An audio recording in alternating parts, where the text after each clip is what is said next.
예수 그리스도 이름 부르면서 누렸나요? 그러면 여러분이 그 축복을 가졌다면 이번 주는 그 축복을 가지고 어디로 가야 되는가? 우리가 방향과 목표를 볼 거예요. 자, 우리 제목 다시 한번 읽어볼까요? 시작! 237개 나라 5천 종족 복음화가 하나님의 절대 목표예요. 아멘. 우리 세계 복음화라고 했는데 왜 237개 나라 5천 종족 복음화로 바꿨을까요? 여러분 세계 복음화 하면 막연하죠, 맞죠? 여러분 세계 몇 개 나라 있는지도 잘 모르고 세계 몇 개 종족이 있는지도 잘 모르고 하잖아요. 근데 이렇게 구체적으로 목표를 숫자를 정해두고 우리가 기도하면 더 구체적으로 정확하게 응답받을 수 있기 때문에 제목을 이렇게 정해요. 여러분 공부할 때도 공부 잘하는 친구들은 오늘 그냥 수학 공부해야지 안 해요. 오늘은 어디서부터 어디까지 풀어야지. 안 그러면 몇 문제 풀어야지. 다 계획 세워서 목표량을 정해놓고 해요. 꼭 공부 못하는 친구들이 오늘 수학 공부해야지 해놓고 한 페이지 풀고 말고 두 페이지 풀고 말고 조금 풀다 힘들다 하고 그렇거든요. 그래서 237개 나라 5천 종족이라는 구체적인 그림을 가지고 가는 거예요. 왜 237개 나라냐? 전 세계에 한 230에서 40개 나라가 있는데 우리가 정상적으로 금융거래, 은행 거래가 가능하고 나라로서 인정할 수 있는 나라가 237개 나라. 그래 237개 나라 5천 종족. 종족이라는 단어가 사실 우리나라는 단일 민족이라서 좀 여러분 낯설 거예요. 근데 옆에 중국만 가도 소수민족이 50여 개 넘어요. 막 조선족, 한족, 뭐 이런 종족들이 엄청 많아요. 그런 종족들이 전 세계에 5천 종족이 있어요. 그 사람들을 우리가 지난주 받은 말씀대로 복음을 전해줘서 복음화하는 것이 하나님의 절대 목표예요.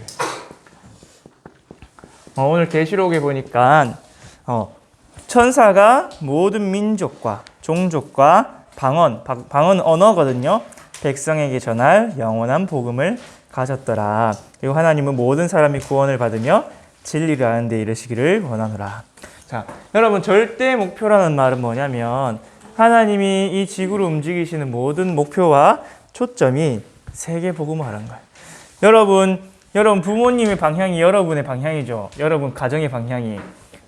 여러분 엄마 아빠가 제주도로 간다네. 난 제주도 가기 싫어 부산 가겠다는 친구 있어요?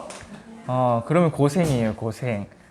하나님이 세계 복음화 하신다고 딱 목표와 방향을 설정해 두셨는데 나는 세계 복음화 마음에 안 들어. 다른 길로 갈 거야. 그러면 고생이에요. 그래서 우리도 하나님의 소원의 방향을 맞춘다. 또 여러분의 인생을 맞춘다. 그러면은 하나님이 주신 보좌의 축복 속으로 들어가요. 그 사람들이 렘넌트 7명이었죠. 자, 그래서 오늘 계시록 14장 6절 말씀과 디모데전서 2장 4절 말씀대로 237개 나라 5천 종족 복음화가 하나님의 절대 목표인데 우리가 거기에 통해서 어떻게 응답받고 또 우리 인생을 인도받을 수 있는가 확인해 봅시다. 자, 237개 나라 5천 종족 복음화 하려면 일단은 가기 전에 준비할 것이 있어요. 먼저 나부터 복음화가 돼야 돼요. 맞죠? 내가 복음화 안 되는데 다른 사람을 복음화 해줄 수 없겠죠. 나부터 복음화가 돼야 된다. 여러분 복음하고 복음화하고는 다른 거예요. 복음은 내가 깨닫고 알 수 있어요. 믿을 수 있어요. 근데 복음화는 나의 마음, 생각, 삶, 체질이 완전히 복음으로 각인뿌리 체질된 걸 말해요.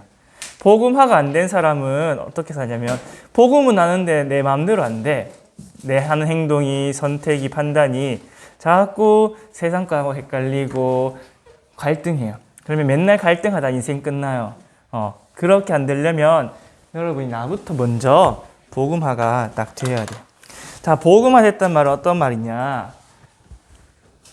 먼저 나의 과거가 완전히 해답난 사람이에요. 무엇으로? 그리스도로 다 끝났다. 우리 요한복음 19장 30절 예수님 말씀하신 대로 다 이루었다. 이것이 해답 나고 결론 난 사람이에요.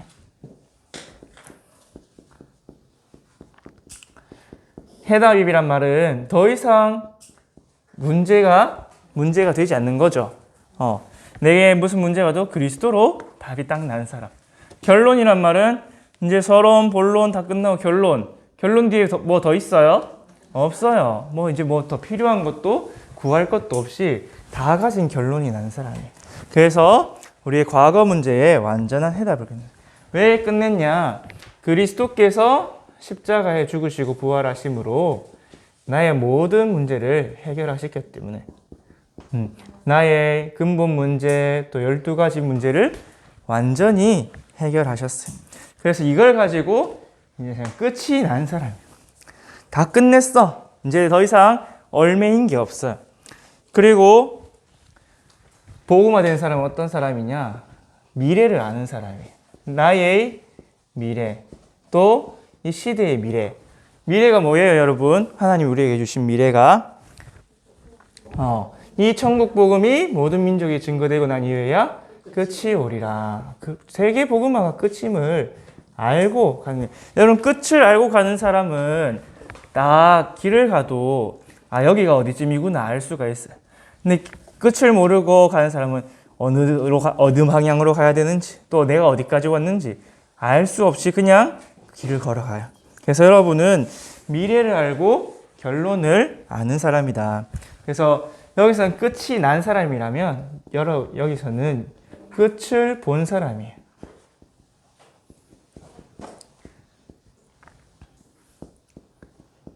끝을 내고 끝을 보고 해답과 결론과 미래를 딱 가지고 출발하는 사람이 복음화되었단 말이에요. 그렇기 때문에 갈등할 것도 없고 길 잃을 것도 없고 정확하게 인도를 따라가게 돼 있어요. 그리고 과거 미래를 알았다면 오늘 있겠죠. 오늘. 오늘이 무엇이냐? 오늘은 이것을 이루어가는 여정이구나. 또 과정이구나 라고 아는 사람이에요. 여러분이 예를 들어서 어떤 자격증을 딴다고 했을 때 자격증을 따기 위해서는 과정이 있겠죠. 근데 다 결론을 내고 가잖아. 예를 들어서 운전면허를 딴다. 운전면허를 따기 위해서는 필기도 통과해야 되고 실기도 통과해야 되고 도로 연수도 통과해야 되거든요. 여러분 운전면허 따려면 한참 멀었지만 그래서 과정이 있어요. 그런데 그걸 하려면 뭐가 필요해요? 시간이 필요하고 과정이 통과돼야겠죠. 하나하나. 그래서 그것을 아는 사람이에요. 근데 내가 복음화가 안 되면 문제가 딱 와요. 근데 이게 문제인 줄 몰라. 요셉이 만약에 복음을 못 누리고 있었으면 막 가정 총무로 잘 살고 있는데 감옥에 가야 된다면 억울했겠죠. 근데 요셉은 억울해하지 않았어요. 하나님이 이제 여기를 떠나라는 거구나. 그 떠나는 방법이 감옥에 들어가는 것이구나. 그거를 알고 있었어요. 그래서 예수님께서도 마태복음 28장 18절에 20절 내가 하늘과 땅의 모든 권세를 가지고 너희와 함께 할 테니까 너희는 가서 모든 민족을 제자 삼고 아버지 아들 성령 이름으로 세례를 베풀라. 그래서 여러분 과정을 아는 사람은 기다릴 수 있어요. 왜? 약속이 있기 때문에. 예수님께서 약속하셨죠. 오직 성령이 임하면 권능받고 증인될 것이다.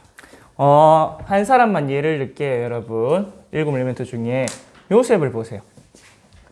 요셉은 창세기 37장 1절에서 11절에 보니까 딱 미래를 봤어요. 하나님이 나를 해와 달과 별이 절하는 세계 복음화할 사람으로 부르셨구나. 그래서 그 언약 붙잡고 노예로 딱 가서 하나님이 역사하시기를 누렸어요. 기다렸어요. 그래서 하나님의 능력이 임하니까 요셉이 노예로 간 건 세상 사람들 보기엔 망했잖아요. 맞죠? 근데 망한 것이 하나님의 능력이 임하니까 선이 되었어요. 그래서 요셉이 제일 마지막에 고백을 했어요. 창세기 50장 20절에 보면 형님들이 나를 팔았지만 하나님은 그것을 선으로 바꾸어서 많은 사람의 생명을 구하게 하셨다. 우리 창세기 50장 한번 펴서 읽어볼까요? 창세기 50장 20절 말씀 우리 렘넌트들 한번 고백하고 갈게요.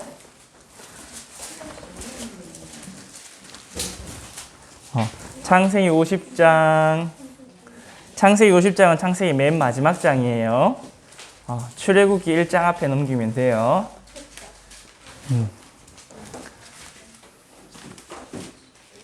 여러분 창세기 50장 다 폈어요? 50장 20절 한번 다 같이 읽어봅시다. 시작. 당신들은 나를 해하려 하였으나 하나님은 그것을 선으로 바꾸사 오늘과 같이 많은 백성의 생명을 구원하게 하시려 하셨나니. 아멘. 여러분이 복음, 나의 과거 해결하신 사건이 뭐예요? 갈보리산의 십자가와 부활 사건. 우리 사도행전 1장 1절이죠. 나의 미래가 뭐예요? 끝을 봤어요. 끝이 뭐예요? 바로 하나님이 세계 복음화를 위해서 이 세상을 이끌어 가시는 거. 그러면 내 인생도 우리 지구도 그 안에 있구나. 그것을 감람산에서 확인했어요. 사도행전 1장 3절. 그리고 하나님의 약속 붙잡고 기다렸더니 약속하신 성령 충만 받았죠. 138을 우리가 노래만 부를 것이 아니라 나의 것으로 만들어야 돼요. 알았죠, 여러분? 그래서 남은 자, 순례자, 정복자의 여정을 가는 거예요. 복음 가진 남은 자, 복음 가지고 오늘을 걸어가는 순례자, 그리고 세계 복음화율을 정복자로 여러분을 부르셨어요. 그래서 여러분, 내가 먼저 복음화되면, 근데 복음화되는 것은 요셉처럼 딱 언약만 붙잡고 있으면 돼요. 우리 좀 이따 또 이야기하겠지만 언약만 붙잡고 있으면 하나님이 언약대로 이루세요. 내 힘과 능력과 수준과 상관이 없어요. 요셉이 노예로 갔는데 세계복음 할 수 있었겠어요? 없었겠죠. 근데 하나님이 일하시니까 세계복음만 총리로 사용하셨어요. 그래서 본론으로 여러분, 내가 복음화되면 세계복음화 237 나라 5천족 살리는데 쓰임받아요. 237개 나라 5천 종족 살리는데 쓰임받게 돼요.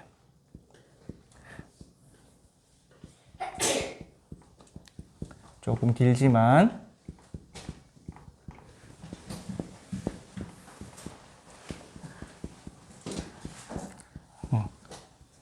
쓰임 받는다는 게 중요해요, 여러분. 왜?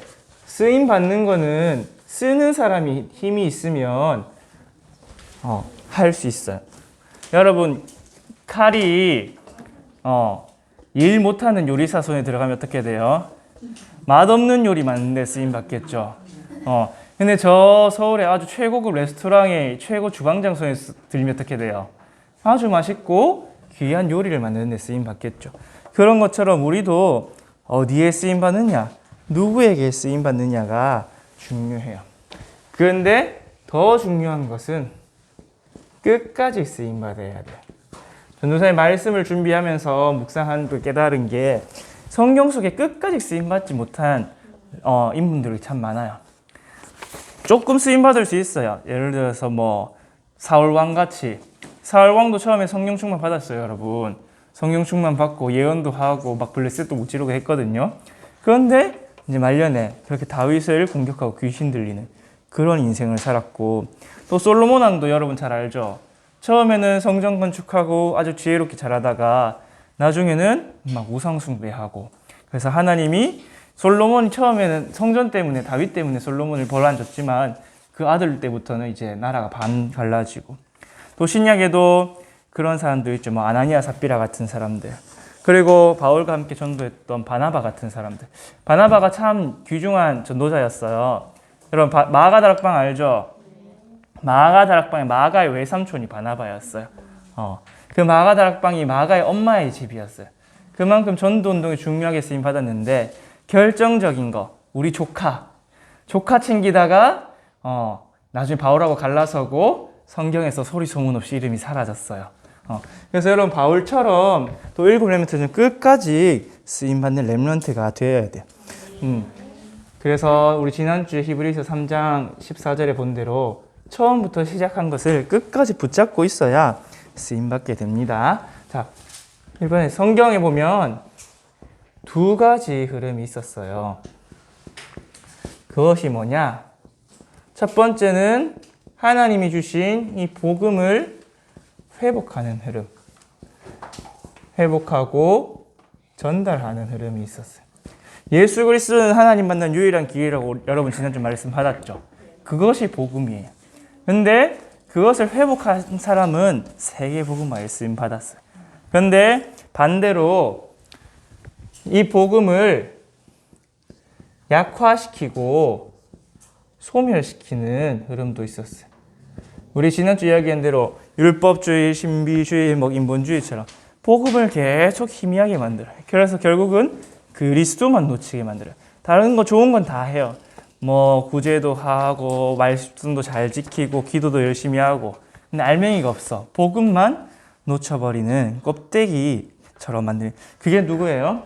바로 사단이 하는 일이죠. 여러분이 지금도 사단은 여러분 복음 놓치도록 계속해요. 여러분이 좋아하는 미디어로, 여러분이 좋아하는 세상 문화로, 친구로, 그리고 알지 못하게 사상으로, 생각들로, 복음 이상해. 복음 옛날 것 같아, 너무. 복음 너무 구려. 이렇게 생각하도록 여러분 속여요. 그게 속는 거예요, 여러분. 그 구린 복음 놓친 사울왕 보세요. 그 화려하고 좋은 왕궁에서 먹고 자고 왕자리 지키려다가 왕자리 지켰어요. 왕자리 주착하다 보니까 오히려 왕자리 더 놓쳤어요. 그런 것처럼 여러분이 이 흐름이 있는 거를 먼저 알고 있어야 돼요. 복음의 흐름과 사탄의 흐름. 그래서 복음은 하나님의 흐름이죠. 하나님은 계속해서 여러분이, 우리 인간이 하나님께 돌아와서 생명 얻고 행복하게 살도록 하려는데, 사탄은 멸망시키고 파괴시켜요. 그래서 이게 1번이고 여러분 이게 2번이에요. 복음, 하나님의 흐름과 사탄의 흐름이 있는데, 다시 써야겠다. 잠시 설명을 한 번 했는데 여러분이 쓰기 쉽게, 왜 지워야 돼? 성경에는 하나님의 흐름과 사탄의 흐름이 있어요. 그래도 정확하게 써놔야 여러분이 나중에 다시 보고 묵상할 수 있잖아, 맞지? 그래서 하나님의 흐름은 이 복음을 회복하는 거예요. 계속해서 창세기 3장 15절, 출애굽기 3장 18절, 이사야 7장 14절 계속해서 하나님 복음을 말씀하셨어요. 피제사 드려서 죄 사함 받고 임마누엘 언약 붙잡고, 그래서 그 언약 붙잡은 렘넌트들이 7명이었어요. 그래서 시대의 재앙을 막았는데, 반대로 사탄의 흐름은 복음을 약화시키고 소멸시켰죠. 근데 여러분, 이거는, 이 두 흐름은 언제부터 있었냐? 처음부터 있었어요. 처음부터. 첫사람 아담과 하와부터. 그 아담과 하와의 아들이 누구였죠? 여러분 아는 가인과 아벨과 셋이었죠. 가인은 어떤 흐름 속에 있었어요? 가인은 여기 있었잖아요. 맞죠? 하나님이 피로 예배드리려 했는데 처음부터 자기가 열심히 노력해서 얻은 곡식으로 예배드렸어요. 그래서 결국은 복음 가진 아벨을 죽여버렸죠. 그 흐름이에요. 그런데 하나님은 그 아벨을 받으시고는 다시 아담에게 누구를 주셨어요? 셋이라는 후손을 주셨어요. 그래서 셋을 통해서 복음이 계속 이어지도록 하셨죠. 그래서 이 두 가지 흐름을 항상 기억하면서 여러분 이 복음 회복할 자를 보고 남은 자라 그래요. 조금 위에 쓸게요.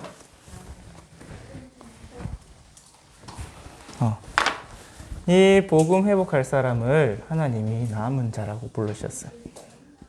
이사야서 6장 13절의 말씀대로 밤나무 상수리나무 다 없어지고 그 중에 10분의 남은 거 다 없어질지라도 거룩한 씨가 이 땅에 그루터기를 하듯이 하나님이 여러분을 이 시대에 복음을 회복할 남은 자로 부르셨어요. 그래서 지난주 이야기한 대로 복음이 회복되고 영적인 게 살아나면 뭐가 회복될까요?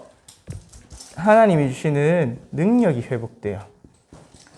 여러분, 능력이 회복되어야 나의 오늘에 승리하는 남는 자가 돼요. 내가 지금 현실 속에서 살아남는 거야. 살아남는 자의 축복은 하나님이 주신 능력 회복할 때 얻을 수 있게 돼요. 그리고 그렇게 되면 미래가 오겠죠. 남을 자의 축복. 여러분이 남아서 뭐 하느냐? 문화 회복이에요. 여러분, 문화 회복이란 말은 우리가 아는 그 대중문화 아니에요, 여러분. 창세기 1장 28절을 회복하는 거예요.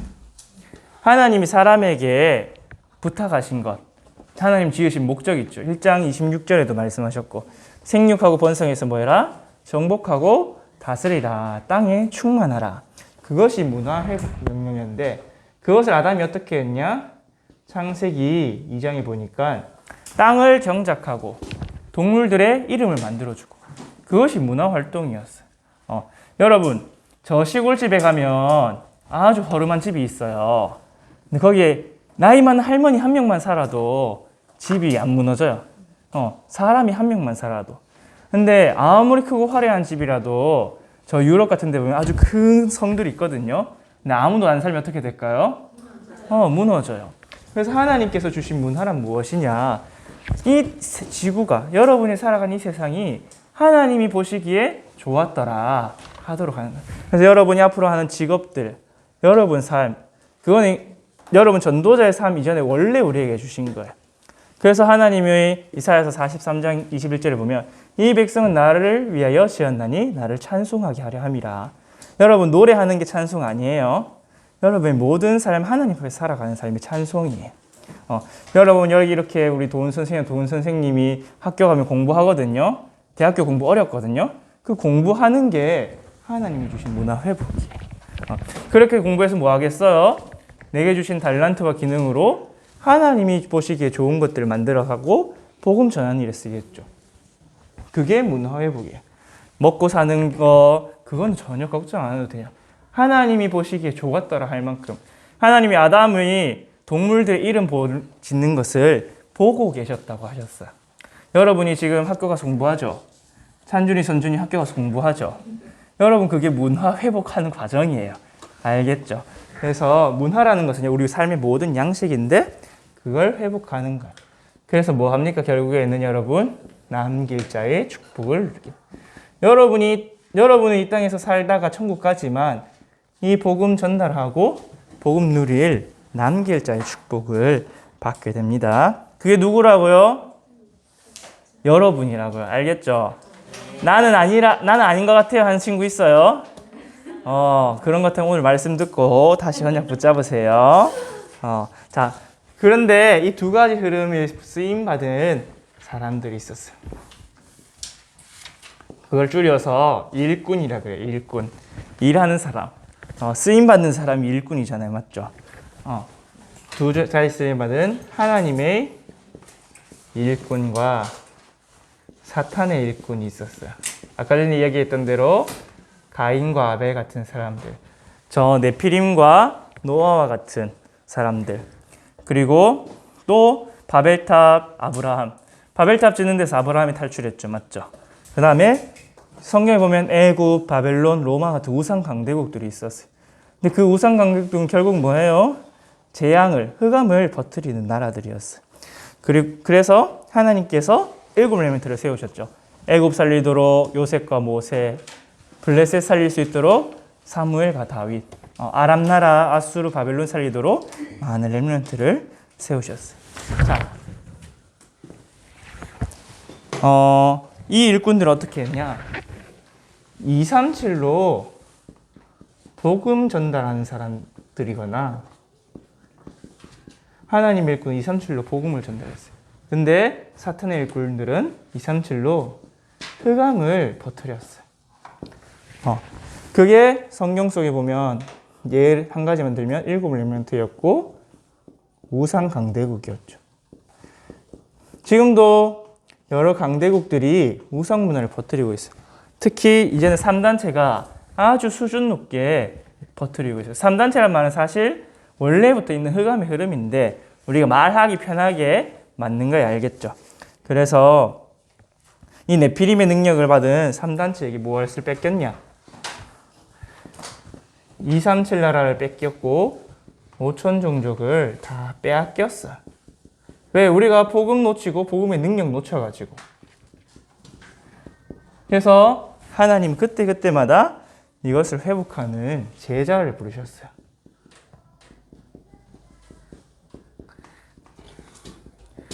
그래서 여러분 이번 선교대회 주제곡이 뭐예요? 70 제자, 70 지역, 70 종족, 70 나라. 여러분 한 제자를 통해서 70 지역을 살릴 수가 있어요. 70 나라, 70 종족을 살릴 수가 있어요. 근데 그 제자 한 사람이 정말 무서운 것 같아요. 여러분 종교개혁 시대에 루터 한 사람이 일어나니까 유럽 전체가 살아났어요. 근데 여러분 잘 모르지만 천주교에서도 반종교개혁이 있어요. 반종교개혁. 종교개혁에 반대해서 일어났어요. 근데 거기서도 루터 같은 생명건 한 사람이 나타났어요. 그 사람이 누구냐면 이제 이그나티우스 로욜라라는 사람이에요. 그 사람이 세운 예수회라는 단체가 전 세계로 천주교를 전달하는 역할을 했어요. 이 사람은 정말 영적인 체험을 하고 완전 나는 마리아를 위해서 충성하겠다는 사람이었거든요. 그래서 나는 교황에게 무조건 충성하겠다. 이 사람이 한 사람이 딱 변해야 되니까 그 밑에 제자들이 나고 이탈리아, 스페인, 프랑스에 많은 귀족들이 붙었어요. 그 사람들이 전 세계로 퍼져나니까 선교사들이 우리나라는 기독교가 100년 전에 들어왔잖아요. 근데 천주교는 400년 전에 들어왔어. 일본에도 들어가고 남미에도 들어가고 그분들이 세운 그분들이란다. 그 예수학회가 세운 대학이 전 세계에 400개가 넘어요. 여러분이 가고 싶어하는 서성한 서강대학교 예수회가 세운 대학이에요. 여러분 저 미국 워싱턴에 있는 조지타운 대학이라고 아이비리그 대학 있거든요. 그것도 예수회가 세운 대학이에요. 근데 그렇게 예수회가 세운 대학이 들어가니까 어떻게 됐냐? 유럽의 복음이 약화되었어요. 네덜란드, 독일, 거기에 귀족들이 막 그런 대학에 들어가서 공부하고 하니까 어떻게 되겠어요? 당연히 천주교처럼 예수 말고 마리아도 섬기고 여러 성인들도 섬기고 인본주의도 쓰고 복음이 약화되니까 지금 유럽이 어떻게 되었어요? 여러분 매주 토요일마다 나라 소개 2개씩 보죠? 유럽의 기독교율이 어떻게 되고 있어요? 점점 떨어지고 있어요. 그런데 정신병자는 점점 많아지고 있어요. 재앙이 점점 늘었어요. 그래서 제자 한 사람이 일어나는 것에 따라서 흑암이 증가되냐, 복음이 회복되냐에 따라 달라져요. 그래서 하나님은 여러분을 이 복음 회복하는 하나님의 일꾼을 보내요. 사실 여러분 여기 한 10명 정도 있잖아요. 렘넌트들. 한 명만 살아나도 돼요. 한 명이 여기 있는 렘넌트를 다 살리고도 남을 수 있어. 그래서 누가 그 사람이냐? 바로 언약 잡은 한 사람이에요. 여러분 요셉 한 사람 일어나니까 70명의 가족을 다 살렸어요. 야곱의 가족이 할아버지, 아들들, 손자들까지 해서 70명이었거든요. 요셉 혼자가 70명을 다 살렸다니까. 언약 잡은 한 사람. 뭐 했냐 요셉이? 아무것도 안 했어요. 뭐 했냐? 언약만 딱 잡았어요. 언약 잡은 한 사람은 하나님 누구를 쓰시냐? 절대 목표에 이루는 절대 제자로 쓰세요.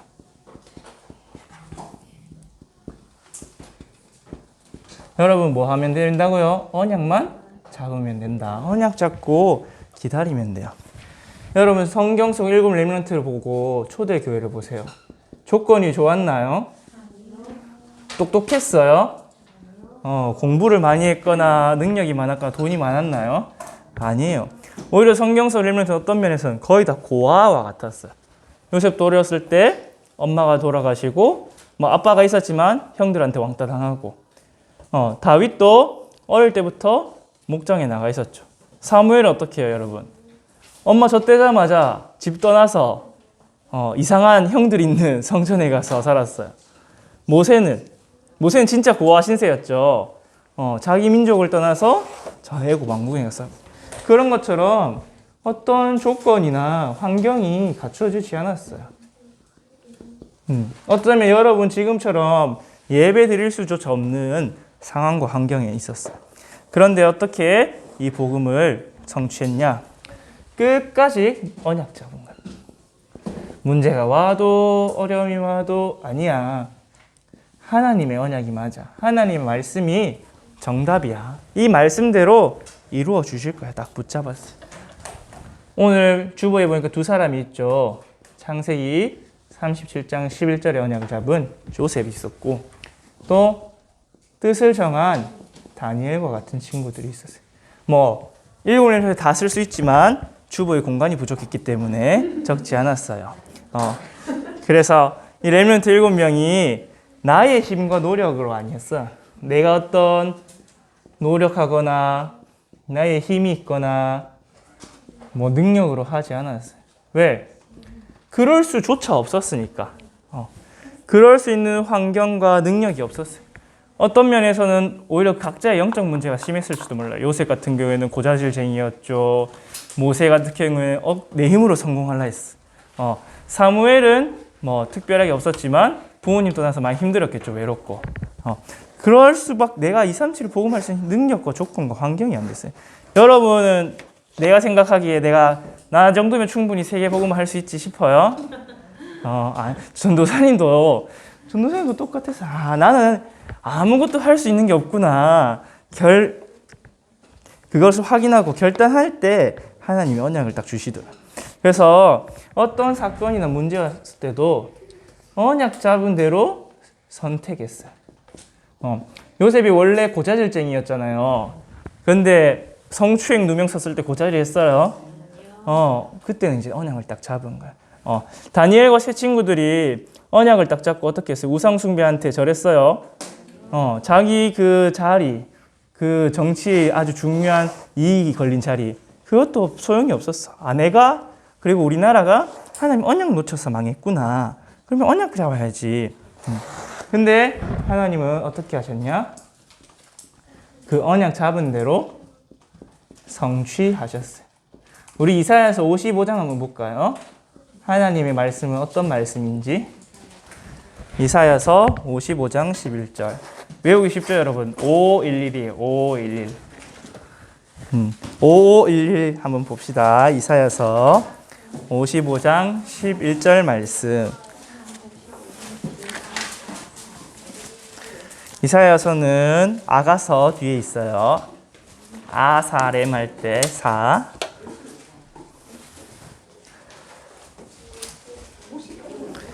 5511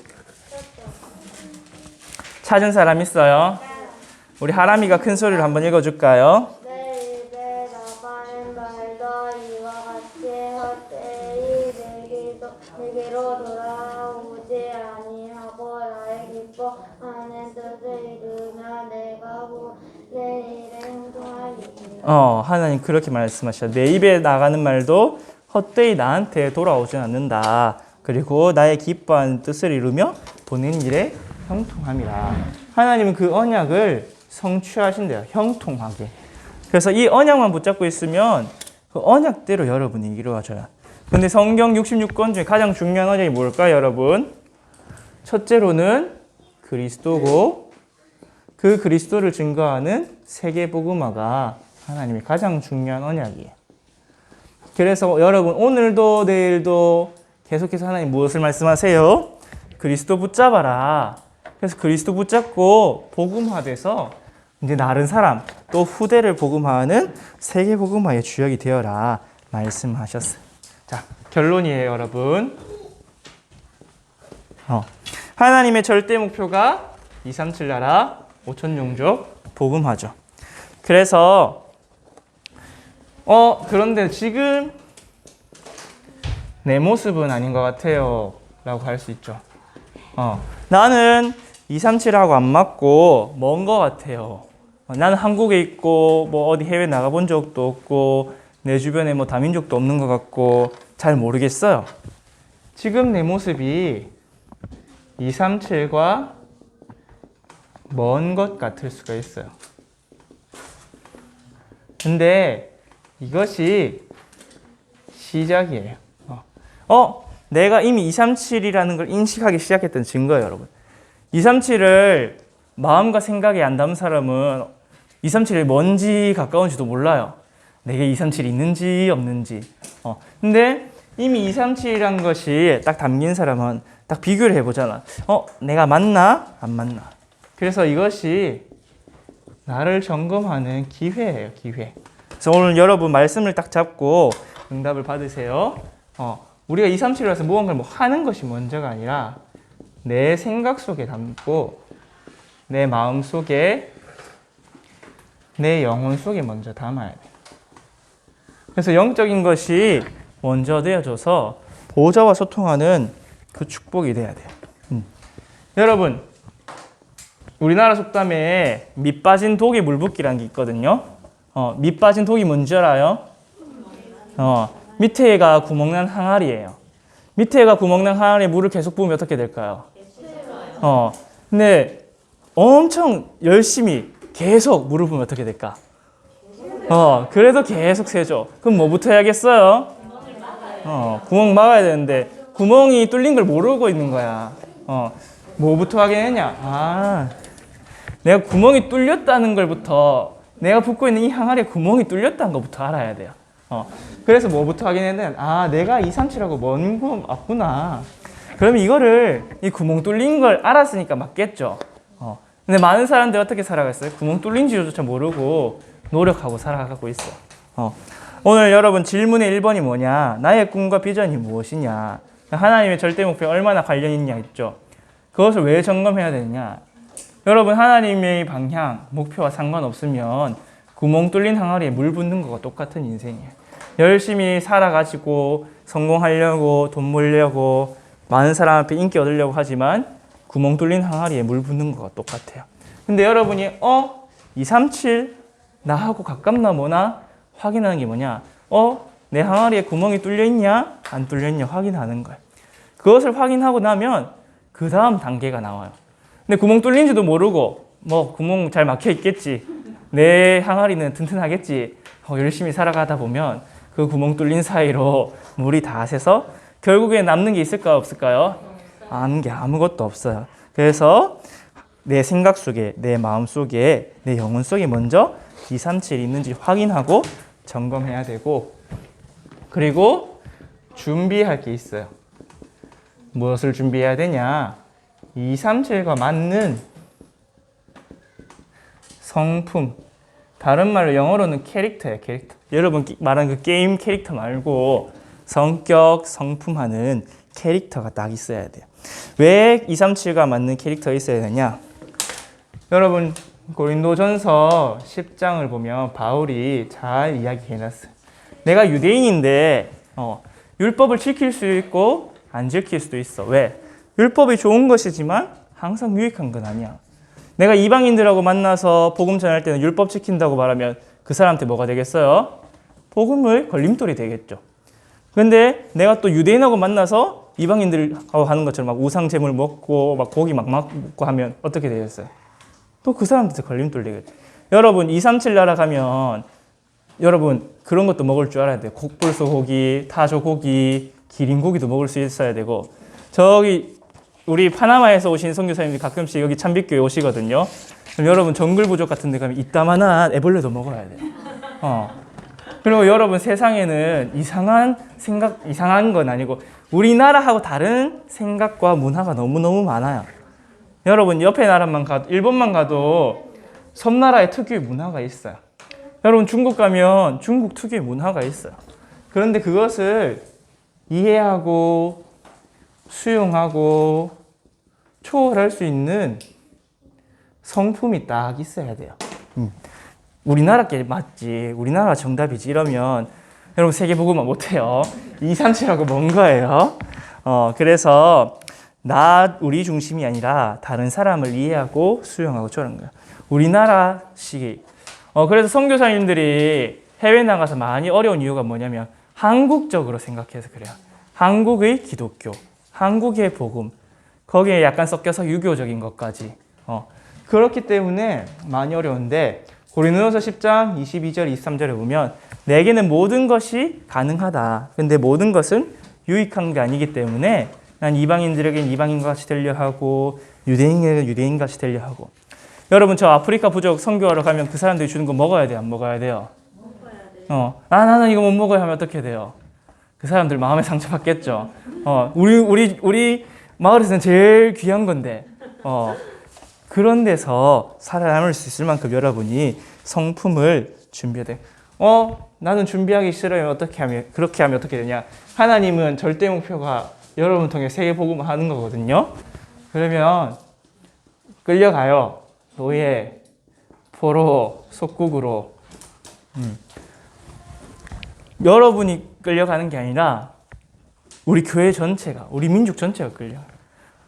왜? 그 나라 전체를 통해서 복음화하시는 게 하나님 계획인데, 자, 237과 마찬가지로 여러분이 노예, 포로, 속국으로 파송돼요.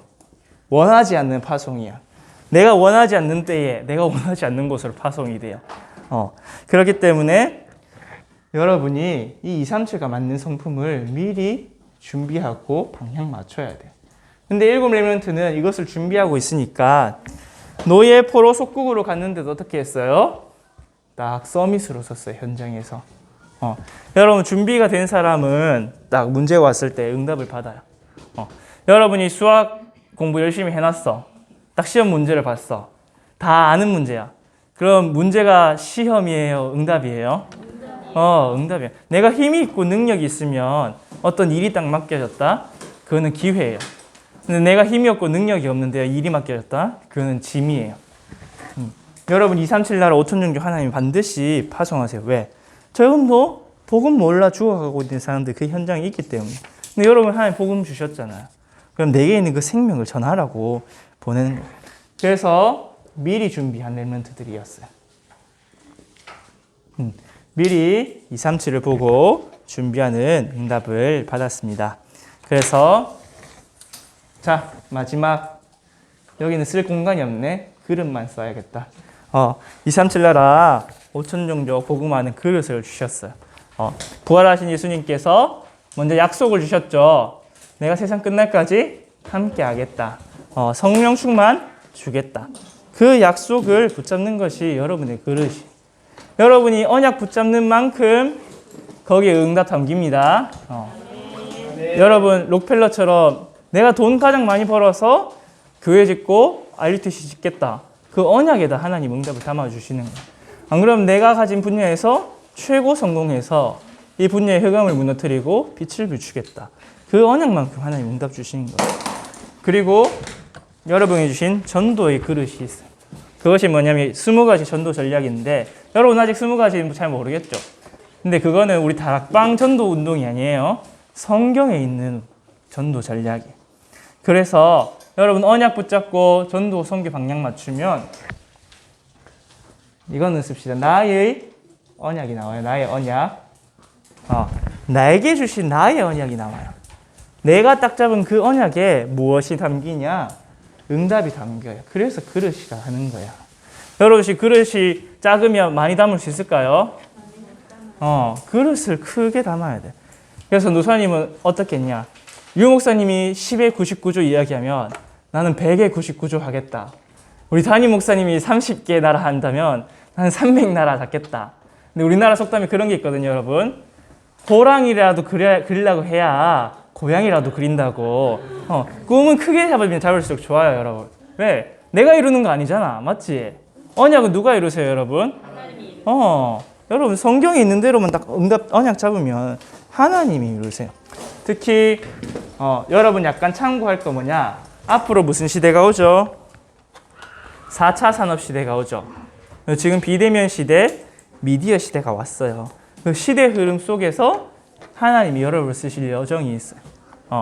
여러분 지금 초등학생이죠. 여러분 이제 다들 한 15년쯤 뒤에면 다 어른이 되어 있겠죠. 여기 15년쯤 뒤에 선생님들은 다 몇 살이 되어 있을까요? 할아버지 할머님이 다 되게 계시죠. 이제 손주들 보고 하실 거예요. 그때에 하나님이 예비하신 여러분의 여정이 있어요. 그래서 시대를 참고하면서 237 나라 5천 종족 살리면 됩니다. 자, 그래서 다른 거 할 거 없어. 뭐만 붙잡으면 되냐? 하나님이 주시는 언약만 딱 붙잡으면 하나님께서 이루어 가십니다. 된다 안 된다 맞다 안 됐다. 우리는 그런 거 할 처지가 안 돼요. 된다 안 된다 조건 환경이 안 되는데 어떻게 된다 안 된다 할 수가 있겠어. 하나님이 주신 언약만 붙잡고 누리면 됩니다. 자, 오늘 여러분 오늘 5월 15일 무슨 날이죠? 스승의 날이라서 우리 목사님께 인사드려 갔는데 이제 우리 기도 마치고 박인혜 선생님 나오실 거예요. 박인혜 선생님 나와서 안내해 주실 거예요. 우리 기도하고 주기도문 하겠습니다. 기도하겠습니다. 하나님 아버지 감사합니다. 오늘도 우리와 함께 하시고 우리를 인도해 주셔서 감사를 드립니다. 정말 우리를 237개 나라 5천 종족의 병들어가고 죽어가는 사람들을 살릴 수 있도록 먼저 복음 주심을 감사를 드립니다. 그래서 우리에게 먼저 주신 이 복음을 내가 먼저 복음화 되어지게 하여 주시옵시고 237개 나라 5천 종족 살리는 것이 하나님의 절대 목표인 것을 발견하고 그것을 나의 언약으로 붙잡는 우리 선교주일께 모든 렘넌트 되게 하여 주옵소서. 그래서 렘넌트 7명과 같이 전 세계 살리는 언약 성취의 주역으로 증인으로 서게 하여 주옵소서. 감사를 드리며 예수 그리스도 이름으로 기도드립니다. 아멘. 하늘에 계신 우리 아버지여